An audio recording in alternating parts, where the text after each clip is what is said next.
కాస్త బాధగానే ఉంది. అయినా కూడా నీకు ఎమోషనల్ మెచ్యూరిటీ వచ్చినందుకు ఆనందంగా ఉంది. పర్లేదు, మనం ఫ్రెండ్స్గానే ఉందాం. ఓ సారీ, నువ్వు నన్ను ఫ్రెండ్గా చూడలేవు కదా. అది అప్పుడు. ఇప్పుడు ఫ్రెండ్గా ఉండడంలో నాకు ఇబ్బంది లేదు. నిజంగానా? యా, అందులో ఏముంది. నైస్. మనం అలా నడుచుకుంటూ వెళ్దామా? ఓ చిన్న వాక్ వెళ్ళి ఓ కప్ ఆఫ్ టీ. యాక్చువల్లీ నాకిప్పుడు నడవాలని లేదు, కాస్త ఒంటరిగా ఉండాలనిపిస్తుంది. ఒంటరిగా మనం ఇంకొక రోజు మీట్ అయినప్పుడు ఖచ్చితంగా నడుతాం.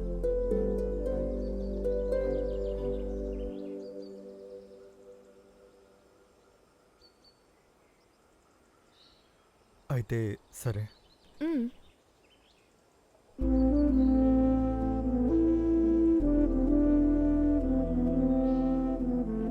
లైఫ్ ఒక మిరాకిల్ అంటే మొదట్లో మనకి ఎన్నో ఇబ్బందులు కలిగినా తర్వాత మనకి చాలా నేర్పిస్తుంది, జీవితాన్ని నేర్పిస్తుంది.